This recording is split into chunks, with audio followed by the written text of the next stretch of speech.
அனைவருக்கும் வணக்கம்.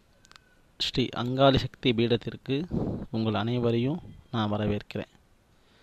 நாம் இந்த பதிவில் எதை பற்றி பார்க்க போகிறோம் அப்படின்னா, அனைத்து சாமானிய மக்களும் பயன்படுத்தக்கூடிய மிகவும் எளிமையான, பயப்படாமல் பயன்படுத்தக்கூடிய காளி தியான மந்திரத்தை பற்றி தான் நம்ம பார்க்க போகிறோம்.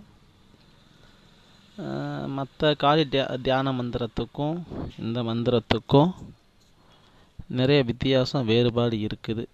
மற்ற மந்திரத்தை பொறுத்த வரைக்கும் தியான மந்திரம் தான், காலை நேர தரிசனம் பார்க்கக்கூடியது தான். இது நம்மளை வெகுவாக நம்மள்கிட்ட காளி தேவியை நோக்கி இழுத்துட்டு வரும். காளி தேவி நம்மள்கிட்ட இழுத்துட்டு வரும். ஏன்னா இது காளி தியான ஆகர்ஷண மந்திரம், அதாவது சக்தி வாய்ந்த ஆகர்ஷண காளி தியான மந்திரம். சரிங்களா? சும்மா சோதிச்சு பார்க்கலாம். நம்பிக்கை இல்லாதவங்க எவ்வளோ மந்திரம் யூடியூப்பில் இருக்குது, எவ்வளோ மந்திரத்தை நீங்களும் பார்க்குறீங்க. நீங்கள் சும்மா நம்பிக்கை இல்லைனா கூட பரவாயில்ல, சோதிச்சு பாருங்கள். இந்த மந்திரத்தை சோதிக்கிறதுனால எந்த ஒரு பிரச்சனையும், எந்த ஒரு சைடு எஃபெக்ட் கண்டிப்பாக வராது. சரிங்களா? மந்திரத்தை சொல்கிறதுனாலையும் உச்சரிக்கிறதுனாலையும் கிடையாது, ரொம்ப கட்டுக்கோப்பும் கிடையாது. சரிங்களா? அதனால் நீங்கள் யார் வேணாலும் பயன்படுத்தி பார்க்கலாம். சரிங்களா? இதை நம்ம பயன்படுத்துறதுனால என்ன வரும் அப்படின்னா, என்ன ஆகும் அப்படின்னா, நமக்கு காளியோட அனுக்கிரகம் முழுமையாக நமக்கு கிடைக்கும். கை மேலே பலன் கொடுக்கக்கூடிய கை கண்ட அனுபவ முறை பயன்படுத்தி பாருங்கள். சோதிச்சு பார்க்கறதுல தப்பே கிடையாது. சரிங்களா? சரி, இந்த மந்திரத்தை நம்ம பயன்படுத்தினா என்னென்ன நடக்கும் அப்படின்னா, கண்டிப்பாக சொல்கிறேன், காளி கனவுல கண்டிப்பாக பிரசன்னமாவாங்க. இது 100% உண்மை. சரிங்களா? காளியில் கண்டிப்பாக கனவுல பிரசன்னமாவாங்க. ஒரு சில பேர்த்து கண்டிப்பாக அவங்கள பாவ புண்ணிய கர்மா வச்சு நேர்லேயும் பிரசன்னமாவது கண்டிப்பாக 100% வாய்ப்பு இருக்குது. சரிங்களா? ஏன் இதை நான் பவர்ஃபுல்லான மந்திரம், சக்தி வாய்ந்த மந்திரம் சொல்கிறேன் அப்படின்னா, இந்த மந்திரம் உச்சரிக்கும் போது கண்டிப்பாக சொல்கிறேன், அந்த உச்சரிக்கும் அந்த இடத்துல என்ன தான் நீங்கள் ஊதுபத்தி வாசனை பூ வச்சுருந்தாலுமே வித்தியாசமான ஒரு நல்ல ஒரு தனிப்பட்டமாக ஒரு வாசனை அடிக்கும். ஒரு பூ வாசனை, விபூதி வாசனை கண்டிப்பாக அடிக்கும். நமக்கு பின்னாடி யாரோ ஒரு உருவம் இருக்கும்போது நமக்கே ஒரு தோணும், ஃபீல் ஆகும். அப்படியே உருவம் பின்னாடி இருக்கும்போது நம்ம இது பண்ணாது, தோணும். அது மட்டும் இல்லை, இந்த மந்திரம் உச்சரிக்கும் போது நம்ம உடம்புக்குள்ளே நமக்கு நல்ல ஒரு வைப்ரேஷன், பாசிட்டிவான வைப்ரேஷன், அந்த உடம்பு சிலுக்கிறது, உடம்பு வேர்க்கிறது, உடம்பு நடுங்கிறதுங்கிற மாதிரி அந்த வைப்ரேஷன் நம்ம உடம்புல நம்மளாலே உணர முடியும், கண்டிப்பாக உணர முடியும். சரிங்களா? இதனால் யார் எக்காரணங்களும் பயப்பட தேவையில்லை. ஏன்னா மந்திரத்தை எளிமையான மந்திரம் தான். நம்ம மந்திரம் பவர்ஃபுல்லாக இருக்கும், ஆரம்பத்தில் சொன்னது போல தான். சரிங்களா? ஏன்னா இந்த மந்திரத்தை பொறுத்த வரைக்கும் என்ன சிறப்பு அப்புறம் கூட ஆரம்பத்தில் சொன்னது தான், காளியை இழுத்துட்டு வரும். ஏன்னா ஆகர்ஷணம்னு இழுத்துட்டு வரக்கூடிய எளிமையான மந்திரம், அதான் அந்த மந்திரத்தோட தனி சிறப்பே. சரிங்களா? மந்திரத்தோட தனி சிறப்பே அதுதான். அப்புறம் மந்திரம் உச்சரிக்கும் போது எங்களுக்கு இதே மாதிரி ஆரம்ப கட்டத்தில் இருந்துச்சு. இந்த சிலுக்கிறது இருக்கும், சிலுக்கிறது, வேர்க்கிறது, உருவம் மாதிரி இருக்கும், நல்ல ஒரு வைப்ரேஷன் பவர்ஃபுல்லாக இருக்கும். சரிங்களா? இந்த அறிவில் கண்டிப்பாக வரும். நீங்கள் யாரும் பயப்பட தேவையில்லை. சரிங்களா? உங்களோட ஆரம்பத்தில் சொன்னது தான், ஒரு உருவம் தென்போல் எல்லாமே வரும். இந்த மந்திரம் உச்சரிக்கும் போது கண்டிப்பாக சொல்கிறேன், வீட்டில் எந்த ஒரு கெட்ட சக்தியும் கண்டிப்பாக இருக்காது. ஒரு பேச்சுக்கு பில்லி சூனியம் செய்யணும், சரி இதை வீட்டில் செஞ்சுருக்கிறாங்க, ஏதாச்சும் ஒரு நெகட்டிவ் விஷயம் இருக்குன்னா கண்டிப்பாக சொல்கிறேன், வெளியே ஓடிடும். அதே போல் நம்மள்கிட்டே இருக்கிற கெட்ட சக்திகளை நமக்கு யாரும் செஞ்சுருக்காங்க அப்படின்னா அதுவும் விலகி ஓடிடும். இதை விட இன்னொரு சிறப்பு என்ன அப்படின்னா, நம்மளோட வேண்டுதலை 100% நமக்கு நிறைவேற்றி கொடுக்கும் இந்த மந்திரங்க. கண்டிப்பாக சொல்கிறேன், 100% நிறைவேற்றி கொடுக்கும். சரிங்களா? எந்த வேண்டுதலை வச்சாலும் சரிங்களா, நியாயமான வைக்கிற பட்சத்தில் நீங்கள் உங்கள் வேண்டுதல் கண்டிப்பாக நிறைவேறும். சரிங்களா? அது எதிரி பிரச்சனையாக இருக்கலாம், பணம் பிரச்சனையாக இருக்கலாம், தொழில் பிரச்சனையாக இருக்கலாம், வீடு கட்டுறது, திருமணம், குழந்தை பாக்கியம், இல்லை மாந்திரிகம் கற்றுக்கணும், அஷ்டகரும் ஆடணுன்னாலும் இதுக்கு நமக்கு கண்டிப்பாக சொல்ல வர நமக்கு இந்த மந்திரம் நமக்கு பவர்ஃபுல்லாக செஞ்சு கொடுக்கும். சரிங்களா? ஃபஸ்ட்டு மந்திரத்துக்கு தேவையான பொருட்களை பார்ப்போம். எளிமையான பொருட்கள் தான். அப்புறமேட்டு உங்களுக்கு வந்து நான் எப்படி உச்சரிக்கணும் அப்படின்னு நான் சொல்கிறேன். சரிங்களா? தேவையான பொருட்கள்லாம் ரொம்ப கிடையாது. சுத்தமான நல்ல நல்ல அரக்கு கலரில் இருக்கக்கூடிய கரு சிவப்பு இருக்கக்கூடிய அரக்கு கலர்னு சொல்லுவாங்கள்ல, அந்த குங்குமம் வாங்கி அந்த குங்குமம் நல்லா வாசனையாக இருக்கணும். தாளம்பூ வாசனம் ஏதோ நல்லா கமகமன்னு நல்லா வாசனையாக இருக்கணும். அந்த குங்குமம் வந்து அதிகமாக நமக்கு வந்து தேவைப்படும். ஏன் தேவைப்படும்? அந்த முக்கோணம் பெருசாக போட போகிறீங்க, அதுக்கு நடுவில் தான் நீங்கள் உட்கார போகிறீங்க. அதனால் குங்குமம் கொஞ்சம் அதிகமாக வாங்கிக்கிங்க. அப்புறம் ஒன்றும் இல்லை, 3 சிறிய தட்டு, புது தட்டு கண்டிப்பாக வாங்கிக்கணும். புது தட்டாக தான் அது வந்து இருக்கணும். அப்புறம் 3 சின்ன அகல் விளக்கு, அதுக்கு தேவையான திரி, எண்ணெய், அப்புறம் நல்லா வாசனை தரக்கூடிய கட்டி சாம்பிராணி. சரிங்களா? நல்லா வாசனை நல்லா வாசனை தர கட்டி சாம்பிராணி.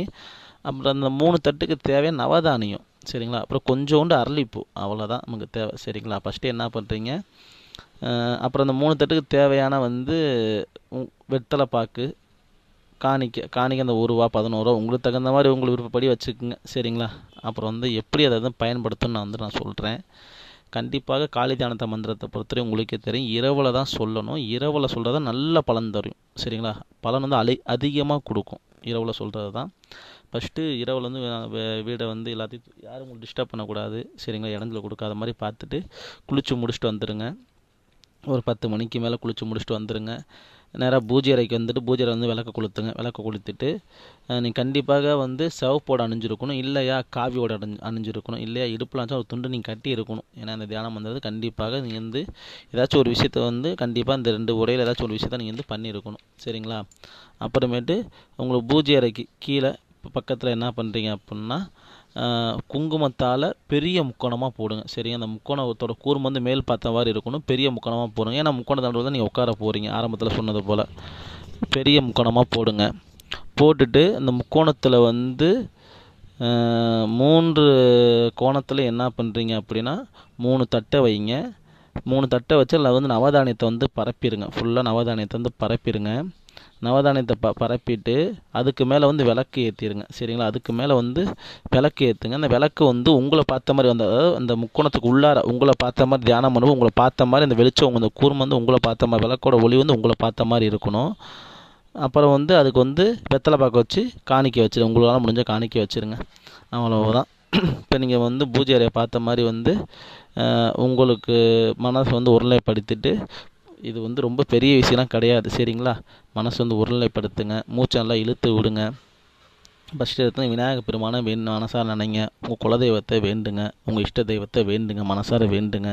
சரிங்களா?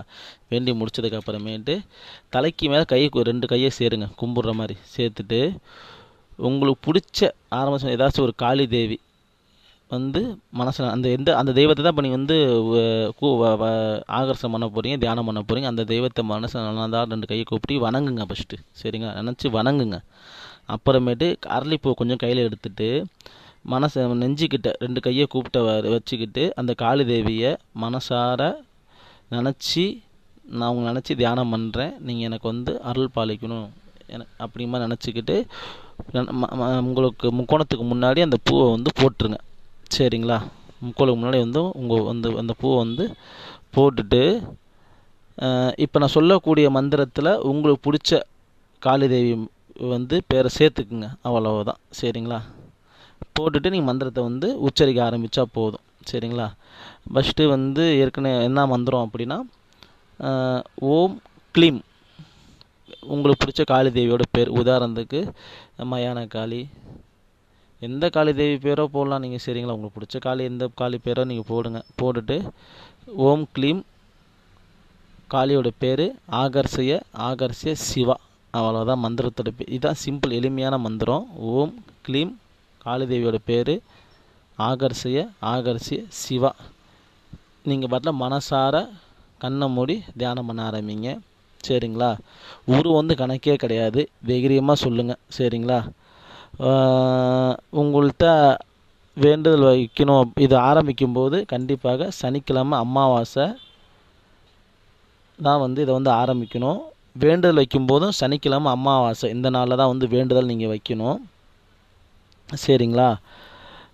வேண்டுதல் வைக்கணும். அப்புறம் ஒரு வேண்டுதல் முடிஞ்சிருச்சா, நீங்கள் அடுத்த வேண்டுதல் வைக்கலாம். சரிங்களா? வேண்டுதல் அடுத்த வேண்டுதல் வைக்கலாம். உங்களை அந்த காணிக்கை வச்சிங்க பார்த்தீங்களா, உங்களால் முடிஞ்ச அந்த காணிக்கை வெத்தலை வாக்கு வச்சிங்க பார்த்தீங்களா, அந்த காணிக்கையை வந்து நீங்கள் என்ன பண்ணுறீங்க அப்படின்னா, உங்கள் வீட்டுக்கு அருகாமையில் உள்ள ஏதாச்சும் ஒரு காளி கோயிலில் உண்டியலில் போய் போட்டுருங்க. சரிங்களா? போட்டுருங்க, அவ்வளவுதான். நம்பிக்கையாக பண்ணுங்கள், தைரியமாக பண்ணுங்கள். சரிங்க, தைரியமாக அந்த மந்திரத்தை வந்து சொல்லுங்கள். கண்டிப்பாக எந்த ஒரு பாதிப்பும் எந்த ஒரு சைடு எஃபெக்ட்டும் வராது. ஆனால் அந்த மந்திரம் உச்சரிக்கும் போது இதோட நீங்கள் பவரை நீங்கள் வந்து உணருவீங்க. சரிங்களா? அந்த சக்தியை வந்து கண்டிப்பாக நீங்கள் வந்து உடல் ரீதியாகவும் மன ரீதியாக உணருவீங்க. சரிங்களா? சோதித்து பார்த்துட்டு சொல்லுங்கள். கண்டிப்பாக அடுத்த பதிவில் உங்களை நான் சந்திக்கிறேன். அனைவருக்கும் நன்றி.